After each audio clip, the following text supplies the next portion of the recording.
안녕하십니까 이하인 학생 여러분들. 3차시 동아시아사 온라인 수업 3차시가 시작됐습니다. 지금은 학교에는 아무도 없습니다.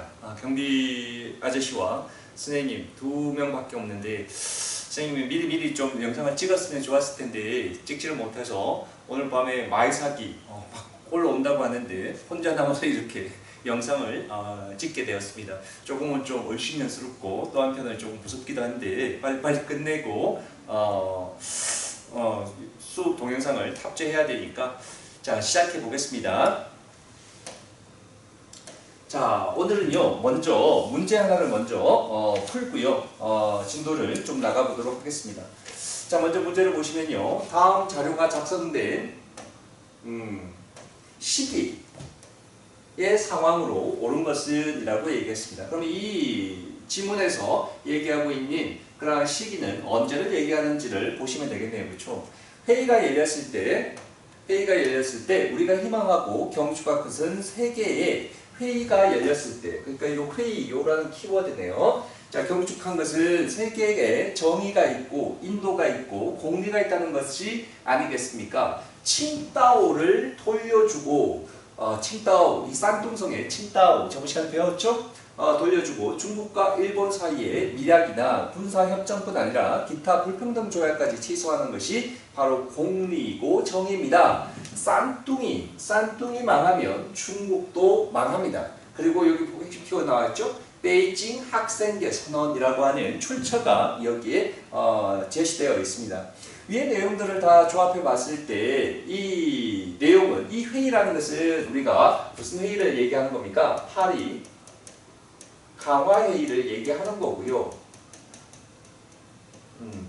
얘기하는 거고. 자, 다음에 여기서 산둥성의 칭따오 이 지역에 대한 이권 이런 것들을 돌려달라 이런 얘기들을 하고 있는 걸로 봤을 때, 그리고 베이징 학생들이 중심이 되었다라는 것을 봤을 때 이 시기는 바로 무슨 운동이 일어났을, 5.4 운동이 일어났을 때의 상황을 얘기하고 있네요. 그렇죠? 자, 이 파리 강화회의에서 이러한 것들을 요구했는데 이를 무시하고 이 파리 강화회의에 참가했던 열강들은 일본의 손을 들어줘 버렸잖아요. 그래서 결국은 5.4 운동이 발발하게 되는 그러한 계기가 되었다라는 그런 얘기들을 쌤 설명했었습니다.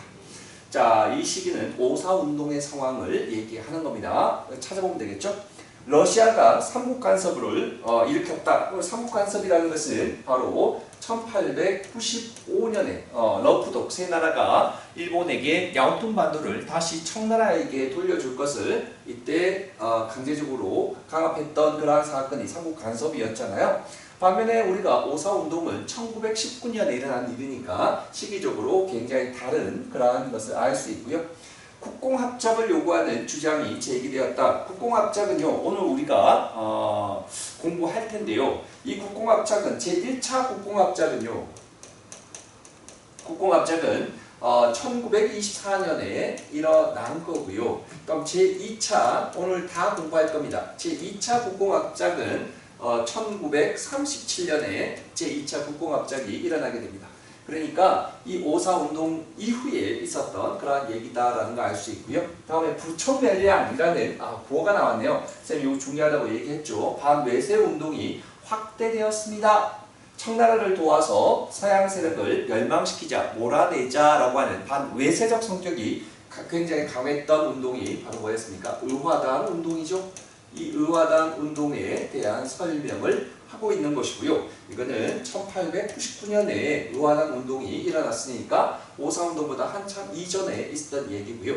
다음에 자, 민족 차별주의가 나왔네요. 요게 답이네요. 그렇죠? 파리 강화회의에서 미국 대통령이었던 윌슨이 민족 차별주의를 선포하게 되어졌잖아요. 그러니까 이것이 바로 이 파리 강화회의에서 직접적으로 있었던 일이니까요. 답은요, 윌슨의 민족 자결주의가 확산되었다. 이것은 어디에?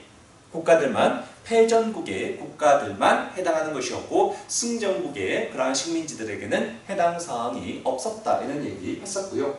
한반도와 만주를 둘러싸고 일본과 러시아가 대립했다. 이건 뭐 두말할 필요 없이 1904년에 무슨 전쟁이요? 러일 전쟁에 대한 설명이니까요.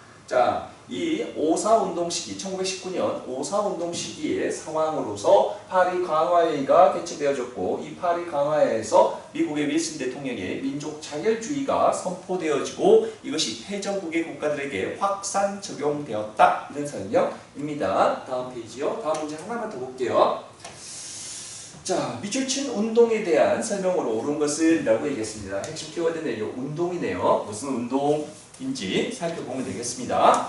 자, 운동은 이미 평정되었고 더 이상 사람을 구금하지 않는다고 한다. 그러나 독립과 자결을 신뢰하는 마음이, 독립과 자결을 신뢰하는 그러한 마음이 라고 나와 있습니다. 광범위한 대중에게 남아있기 때문에 일시의 모든 것을 진압할 수는 없을 것이다. 현재 중국의 여러 일간지에서는 선교사들이 한국인을 선동하였다고 일본 헌병 경찰 측이 주장만을 대서특필하고 있는 그런데 국제통신사만은 오히려 미국 선교사들이 신도들에게 반일 행동에 참여하지 말 것을 권고하였다고 보도하고 있다. 자, 여기 딱 보니까요. 자, 핵심 키워드가 독립이라는 말이 나와 있고요. 헌병 경찰이 나와 있네요. 그렇죠? 자, 이러한 것들을 통해서 우리가 미루어 봤을 때 이 운동은 뭐라는 걸 알 수 있겠습니까?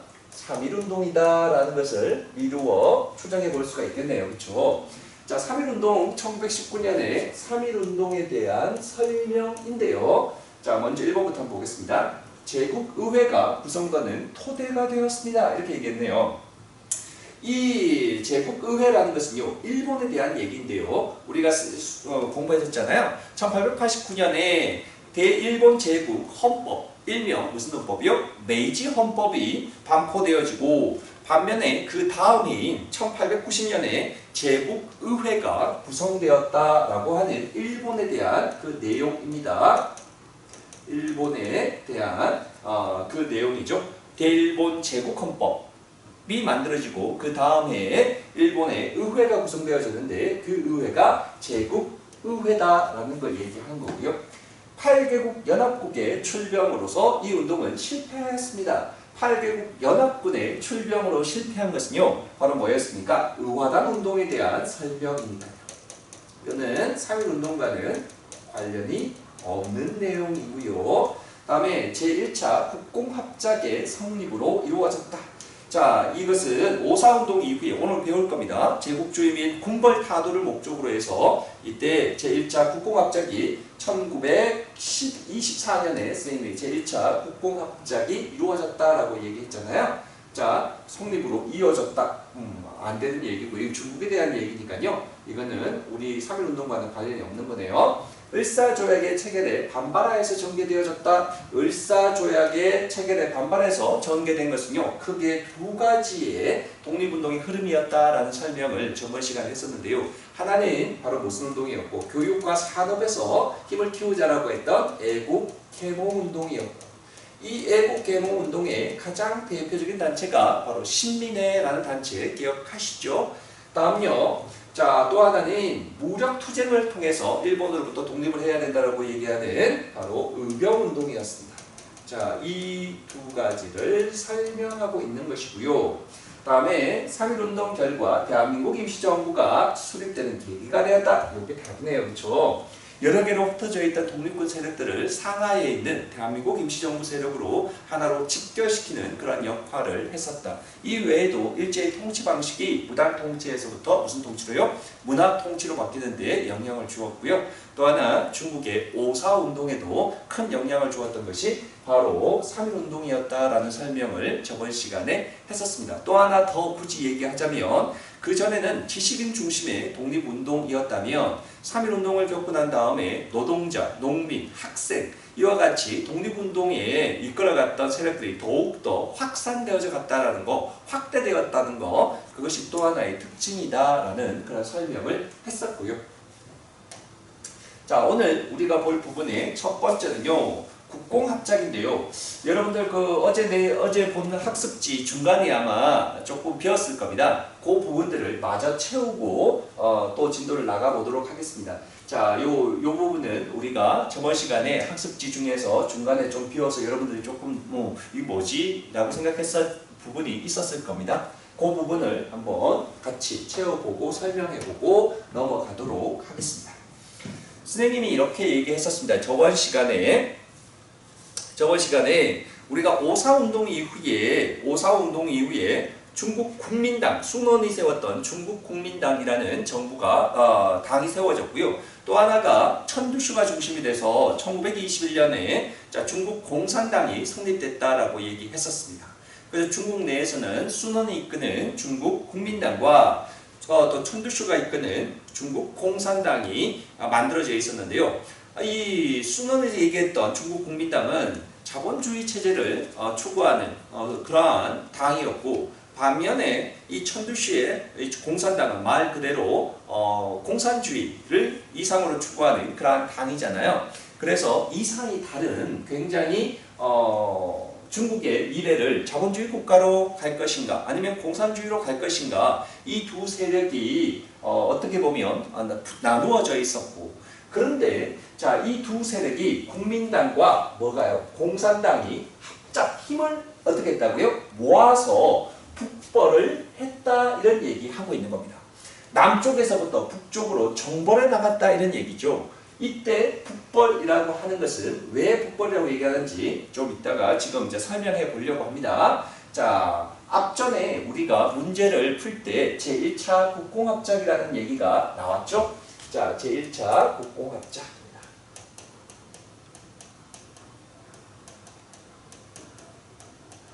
자, 한마디로 말해서 무슨 목적에서 일단 중국 순원의 국민당과 공산당이 손을 잡고 힘을 합쳐서 어떤 목적의 일을 이루려고 했다라는 것이 바로 국공합작인 거죠. 그렇죠?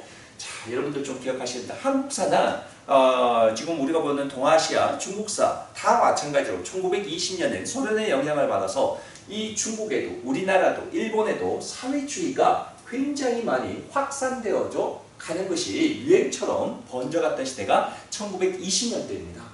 자, 이런 상황에서 순원이 소련의 지원을 받아들이겠다라고 얘기했습니다. 이때 당시에 소련은요, 이때 약소 식민지 국가들을 도와서 독립을 돕겠다라는 그러한 약속을 했었거든요. 그래서 이러한 소련의 지원을 받아들이고 중국 공산당과 힘을 합치겠다라는 그러한 발표를 하게 되어지는 거죠. 그런데요, 안타깝게도 이 순원은, 이 국공합작을 이루어냈던 순원은요, 그 다음 해인 1925년에 순원은 사망해버립니다. 사망을 하게 되면서 그 뒤를, 순원의 뒤를 이끌었던, 중국 국민당을 이끌었던 그러한 인물은요, 장제스라는 인물입니다. 좀 기억하셔야 될 것 같네요. 중요한 인물이니까요. 장제스라는 인물이 중국 국민당을 이끌었다, 이런 얘기 했었습니다. 자, 이런 상황에서, 국공합작이 일어나고 있는 그런 상황에서 5월 30일 날 중국 내에서 한 사건이 벌어지게 되는데요. 중국 내에서 영국 경찰이요, 이때 시위 중이었던 중국인 노동자와 학생들에게 총을 쏘는, 발포하는 그러한 사건이 발단이 되어서 이때 대대적인 영국과 일본에 대한 이러한 불매운동을 비롯해서 반제국주의 운동으로 확산되어져 갔었는데요. 그러면서 이 제국주의 세력들과 손을 잡고 있는, 제휴하고 있는 군벌 세력들에 대한 반감 또한 더욱더 폭발하는 그런 계기가 됐던 사건이 5월 30일에 있었던 5.30 운동이다라고 이야기합니다. 1925년이네요. 자, 그러면서 5.30 운동을 통해서 반제국주의 운동이 더욱더 확산되어져 가고요. 이 제국주의 국가들과 손을 잡아서 밀접하게 연관이 되어 있는 이 군벌 세력들을 처부수자라고 하는 그러한 운동이 더욱더 확산되어져 갔다, 이런 얘기입니다. 자, 그래서 마침내 제1차 국공합작이 이루어진 가장 큰 이유가 이제 여기서 드러나는 거네요. 그렇죠? 제국주의, 반제국주의, 또 하나 뭐요?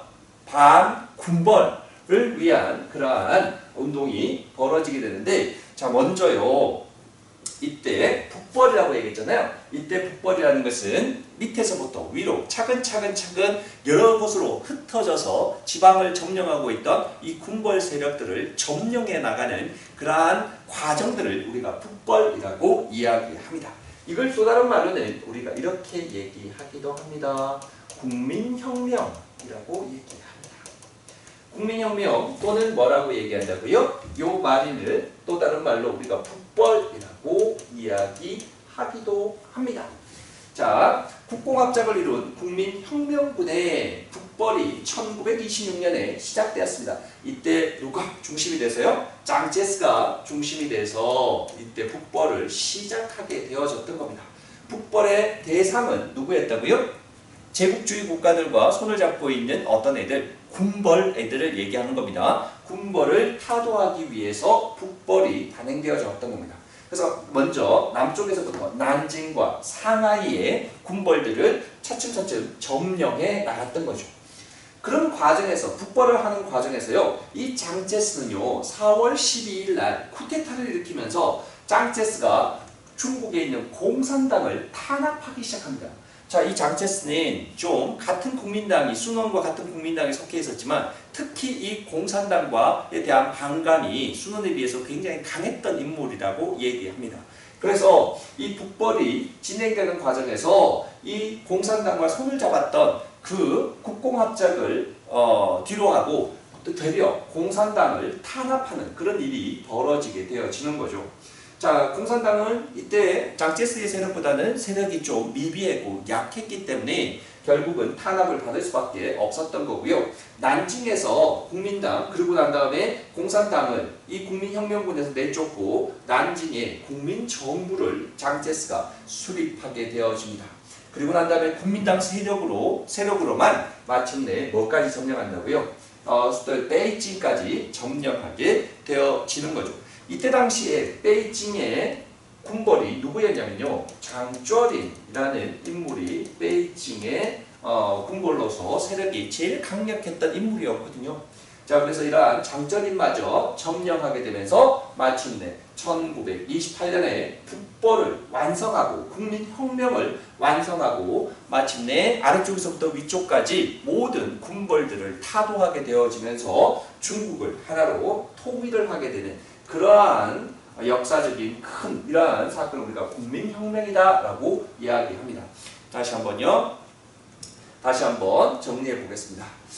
자, 1920년대는 사회주의가 굉장히 많이 확산되고 있었고 그러면서 이 사회주의가 확산되는데 이 소련의 영향이 굉장히 컸었다. 그런데 이런 상황 속에서 소련은요. 사회주의를 더욱더 확산하기 위해서 식민지 국가들의 독립을 지원하겠다고 하는 약속을 하게 되고 이를 순원이 받아들이게 되면서 중국 공산당과 국공합작을 제1차 국공합작을 하게 되고 그 바로 다음해인 1925년이 되면 이때 5.30 운동이 전개되어지면서 중국 내에서 반제국 또요 반군벌의 그러한 것은 더욱더 확산되어져 가고 있었다. 그런 상황에서 국공합작을 이룬 국민혁명군은 아래쪽에서부터 위쪽으로 하나하나 군벌들을 제거해가는 과정에서 이 짱제스는 이 공산당과 손을 잡았던 이 국공합작을 어떻게 한 거예요? 파괴해버리는 거죠. 그러면서 이때 국민혁명군에 포함되어 있던 공산당을 탄압하게 되면서 공산당을 내쫓고 순수한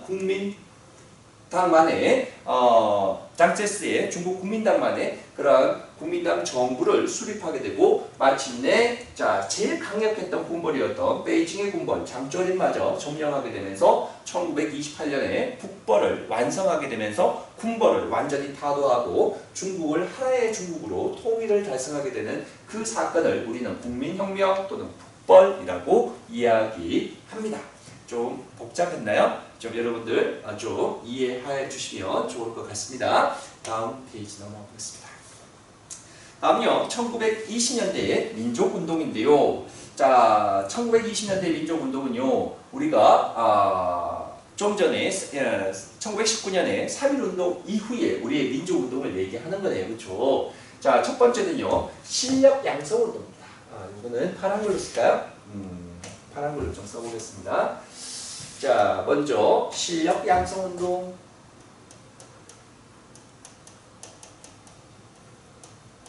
실력 양성운동 말 그대로 지금 당장 무력으로 싸우기보다는 우리의 실력을 키우는 것이 더 우선이다라는 그러한 주장을 펼치게 되어지는 거죠. 특히 어느 부분에서요? 교육과 산업에서 실력을 키우는 것이 우선이다라는 것을 주장했던 실력 양성 운동이죠. 이 실력 양성 운동은 애국 개몽 운동과 맥을 함께 하는 거죠. 그렇죠? 그래서 1920년대 이후에 애국 개몽 운동을 우리가 실력 양성 운동이다라고 그렇게 정의하셔도 별 무관할 것 같습니다. 그리고 또 하나 선생님이 얘기했습니다. 앞에서요. 1920년대는 소련의 영향으로 인해서 전 세계가 동아시아가 뭐가 유행하던 시기였다고요? 사회주의가 굉장히 유행하던 그런 시대였었거든요. 그러면서 우리나라 내에서도 이 사회주의자들이 굉장히 많이 늘어나게 되고 이 사회주의자들이 누구 속으로 들어갔다고요? 농민들과 노동자들을 중심으로 한 그러한 농민 노동자 프롤레타리아를 중심으로 한 그쵸 그러한 농민 노동자 운동에 이 사회주의자들이 굉장히 많이 큰 역할을 하게 되어진다라는 것이 1920년대의 민족운동의 또 하나의 그러한 특징입니다. 이거 좀 봐두셔야 됩니다. 1920년대는 사회주의가 굉장히 많이 확산되어져 가면서 농민 노동자 운동이 또 활발하게 전개되어진다 이런 얘기하고 있는 거고요. 다음에 민족 유일당 운동입니다. 자, 선생님이 얘기했잖아요. 중국 내에서도 민족주의계, 또 하나는 뭐겠습니까? 공산주의. 이 두 세력이 국민당과 또 뭐로 나눠져 있습니까? 중국 공산당으로 두 교회로 갈라져 있었다는 거 저번 시간에 선생님이 얘기했었잖아요. 앞에 문제 풀면서 얘기했었잖아요. 자, 그런데 우리나라 또한 마찬가지였습니다. 우리나라 내에서도 중국과 동일하게 민족주의 계열의 독립운동가들도 있었지만 이 사회주의가 우리나라에 보급되어지면서 사회주의 계열의 독립운동가들도 꽤 많은 숫자를 차지하고 있었거든요. 그런 와중에 이 민족주의 계열들과 사회주의 계열들이 힘을 합쳐서 어떻게 하자고요? 일본으로부터 독립을 이루어내자라고 하는 민족 유일당 운동이 벌어지게 됩니다. 그러니까 중국으로 보자면 국공합작 같은 개념이다라고 생각하셔도 무관할 것 같습니다. 그렇죠? 1927년에 그래서 만든 사회주의 계열들과 또 민족주의 계열들 간의 이 결합으로 인해서 만들어진 단체가 바로 신간회라는 단체죠. 들어봤죠? 강사 시간에 굉장히 중요하다고 많이 언급됐던 단체라는 거 여러분들 좀 기억하실 겁니다. 그래서 이상제가 중심이 돼서 발족이 되었고요. 민족주의 계열과 사회주의 계열들이 힘을 합쳐서 민족유일당 운동으로서 만들어진 단체가 신간회다라는 거 좀 기억하시면 좋을 것 같습니다. 지금은 이념과 노선의 차이가 중요한 것이 아니라 일제로부터 독립하는 것이 더 우선 과제라는 것에 공감하면서 민족주의 계열들, 이 민족주의 계열들 중에서도요, 일제와 타협하지 않은 비타협적인 민족주의 계열자들과 사회주의 계열들이 이때 결합을 해서 신간회를 결성했다라는 거 좀 기억하시면 좋을 것 같네요. 그리고 여기서 이 신간회의 자매단체가 여성단체가 바로 근우회라는 것들도 좀 참고 삼아서 봐두시면 좋을 것 같고요. 반면에 자 일본의 1919년에 뭐가 일어났습니까? 3.1운동이 일어나면서 일제 독립운동에 대한 탄압은 더욱더 심해졌겠잖아요. 그러면서 국내에서 이런 독립운동을 전개하기는 굉장히 어려워졌을 거고 그러면서 많은 독립운동 세력들은 만주로 이동하게 되면서 이 만주에서 무장 독립운동이 굉장히 치열하게 전개되어지는 거죠.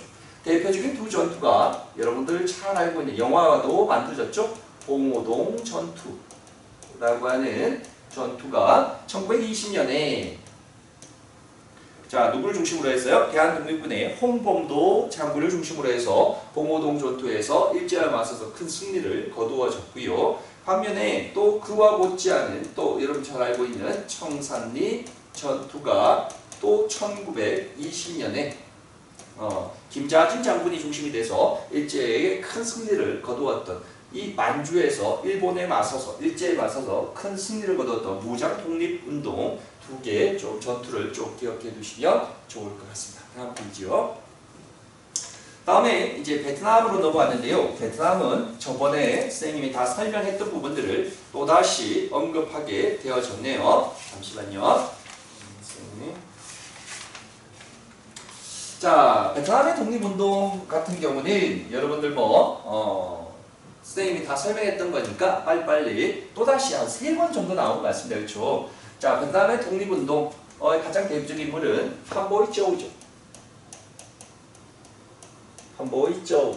이때 당시에 베트남은 어느 나라에 의해서 개항이 되어졌습니까? 프랑스에 의해서 개항이 이루어지고 난 다음에 프랑스의 지배에 대해서 벗어나기 위해서 이때 뮤시네라는 그러한 조직이 만들어지게 되고요. 자, 그리고 난 다음에 러일 전쟁에서 일본이 승리하게 되면서 일본의 근대 군무를 습득하기 위해서 베트남의 젊은이들을 일본의 유학생으로 대대적으로 파견하는 이러한 무슨 운동이요? 이거 뭐 다 설명했던 거니까 빨리 넘어가죠. 동유 운동을 전개됐고요. 그러다가 판보이저우는 신의 혁명을 겪으면서 굉장히 큰 그러한 사고의 변화가 생기게 되어졌던 거죠. 그러면서 중국의 신의 혁명이 성공하는 걸 보면서 이 판보이저우는 베트남 광복회라는 걸 조직하면서 유신회를 어떻게 했습니까? 해산시키고 베트남 광복회를 조직하게 되고, 그리고 가장 이상적인 정치를, 무슨 정치? 공화정을 가장 이상적인 신의 혁명으로 이루어진 중국의 그러한 정치 형태처럼 공화정을 가장 이상적인 그러한 정치체들로 받아들이게 되고, 반면에 독립운동 투쟁 방법 또한 무장투쟁으로 독립을 이루어내야 된다라고 하는 그런 주장을 펼치게 되어지는 거죠. 그렇죠? 자, 다 얘기했던 그런 내용들이니까 여러분들 그냥 뭐 보시고 넘어가시면 될 것 같고요. 자, 다음에 뭐 나오는 판저우진이라는 그런 또 인물이 나오긴 하는데요. 통킹우숙이라고 하는 교육기관을 또 하노이, 통킹이라는 곳이 바로 하노이를 얘기하는 겁니다. 자, 지금의 오늘날의 베트남 수도였던 하노이를 옛날에 통킹이라고 얘기했는데, 자, 통킹우숙이 설립되어지고 그러면서 근대적인 교육 보급에 초점을 맞춘 그런 근대화 운동을 전개했던 인물 판저우진이라는 인물 정도 그냥 한번 보시고 참고하시면 될 것 같습니다. 다음에 베트남의 민족운동이 급진적으로 또 전개되어졌는데요. 베트남 또 마찬가지로 중국이나 우리나라와 마찬가지로 또 뭐가요? 사회주의, 공산주의가 여기로 확산되어져 가면서요. 마침내 호치민이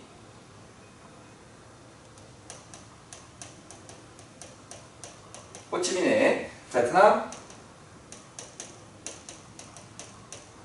공산당이 1930년에 수립되어지게 됩니다. 자, 우리나라 또한 마찬가지인데요. 조선공산당이, 우리나라의 조선공산당이, 아까 얘기했던 조선공산당, 우리나라의 공산당이라는 당이 조직된 건 1925년에 우리나라의 공산당이 수립되어집니다. 그러니까 중국, 우리나라, 또 베트남 이런 나라의 동아시아 국가의 1920년대는 실로 사회주의가 정말 대대적으로 유행하여지면서 지식인들 속에 널리 퍼져가면서 각 나라마다 공산당이라는 조직이 만들어지는 시대가 1920년대였다라는 거. 자, 그러면서 이 공산당 세력 또한 독립운동을 위한 그러한 노력들을 많이 했었던 그러한 세력들로 우리가 좀 기억하시면 좋을 것 같습니다. 다음 페이지요.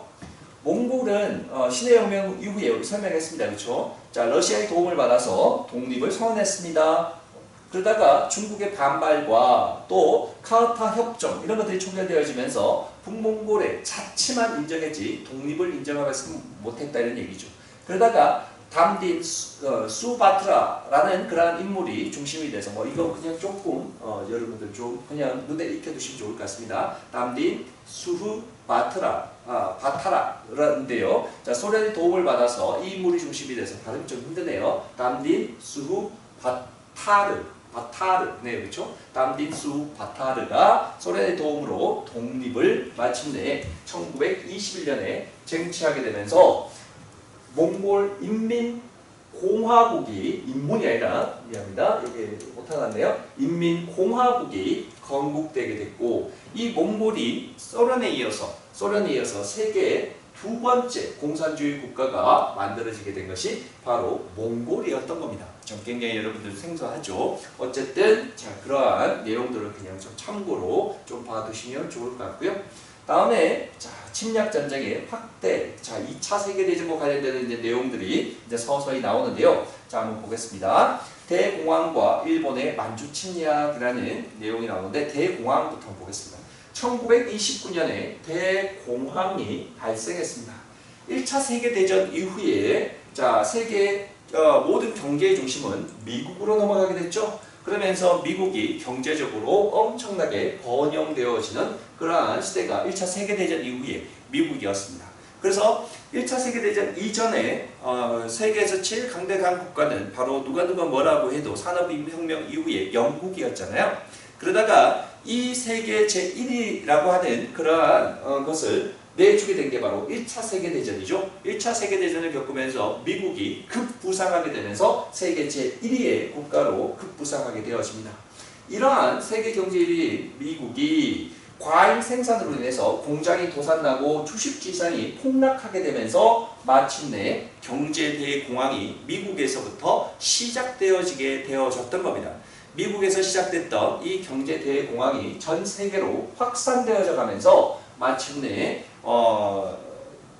이 경제대공황에 대해서 어떻게 하는 대응하는 그러한 방식이 결국은 다른 나라를 침략해가지고 그 침략을 통해서 이 경제대공황을 해결하겠다라고 하는 독일, 이탈리아, 일본 같은 이런 국가들이 등장하게 되면서 마침내 세계대전이 제2차 세계대전이 또다시 일어나게 되는 그러한 비극을 맞이하게 되는 거죠. 그러니까 2차 세계대전의 발발의 원인은 대공황이었다. 이를 해결하기 위해서였다라고 해도 과언이 아닌 거죠.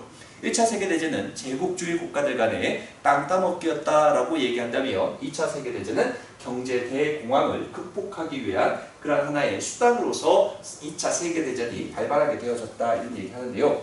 자, 지금 세계사 시간이 아니기 때문에 경제 대공황에 대한 대응 이 부분은 그렇게 중요한 건 아닌데 그냥 상식적으로 조금만 보고 넘어가도록 하겠습니다. 경제 대공황에 대응하는 미국과 영국, 프랑스 같은 선진 자본주의 국가들 같은 경우에는 이때 정부의 개입으로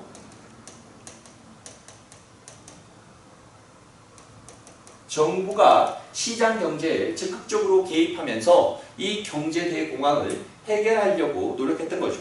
여기서 가장 대표적인 게 미국의 뭡니까? 뉴딜 정책이죠. 자, 여기서 본따서 우리나라도 지금 문재인 정부에서 뭐 신뉴딜 정책에 대한 뭐 얘기도 하고 그렇게 하잖아요. 그래서 이 시장에 정부가 적극적으로 개입하게 되면서 교육하면서 이 경제 대공황을 해결하겠다라는 것이 바로 미국, 영국, 프랑스 같은 선진 자본주의 국가들의 경제 대공황의 극복 방법이었고요. 또 하나는 이런 나라들은 많은 뭐를 거느리고 있어요. 식민지들을 가지고 있는 나라들이잖아요. 그래서 이 식민지들과 이런 나라들이 하나의 블록을 형성하면서 식민지를 통해서 이 수탈을 통해서 이 경제 대공황을 또 어떻게 하겠다는 얘기입니까? 극복하겠다라는 얘기죠. 그러나 독일과 이탈리아, 일본 이런 후발 국가들 특히 독일 같은 경우는 1차 세계대전에서 패배하면서 엄청난 그러한 또 배상금에 허덕이고 있었던 나라였었잖아요. 그리고 일본이나 이런 나라들은 식민지들을 거의 많이 거느리고 있지 못했기 때문에 이러한 미국, 영국, 프랑스처럼 블록 경제 이런 것들도 통해서 경제 대공황을 극복할 수 있는 것은 아니었죠. 그래서 한마디로 말해서 어떻게 하자는 얘기입니까? 전 국민이 어떻게 하자? 똘똘 어떻게 하자는 얘기입니까? 뭉치자 이런 얘기죠. 국가를 위해서 개인을 희생하면서까지 이 똘똘 뭉쳐서 하나로 뭉쳐서 자 어떻게 하자고요? 새로운 뭐를? 식민지를 개척합시다라는 거죠.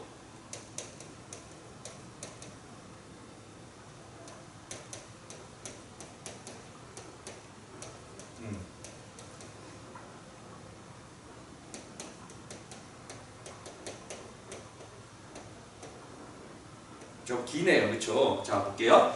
자, 전 국민이 하나로 힘을 모아서 새로운 식민지를 확보하기 위해서 다른 나라를 침략해서 이 경제 그 침략을 통해서 식민지를 확보함으로 인해서 거기의 식민지를 또 수탈을 통해서 이 경제 대공황을 극복하겠다라고 하는 그러한 것이 바로 독일, 이탈리아, 일본 이런 나라들이 결국은 이 경제 대공황을 해결하기 위해서 대외 침략을 도발하게 되어졌던 것이 바로 결국은 2차 세계대전으로까지 이어지게 되어졌다라는 그러한 얘기이고요. 자, 오늘은 선생님이 만주 침략까지 보려고 했는데 혼자 남아서 이 영상을 찍는데 좀 마음도 그렇고 그래서 오늘은 조금 양을 좀 줄이고요. 다음 여러분들 이제 다음 주에 등교 계약을 할 텐데 다음 주 학교에서 만나서 보다 더 상세한 거 질문도 받고요. 보다 상세한 내용들 그리고 또 진도도 좀 나가보도록 하겠습니다. 오늘은 여기까지만 하겠습니다. 고생하셨습니다. 자, 월요일 날 등교해서 수업 시간에 만나 뵙겠습니다.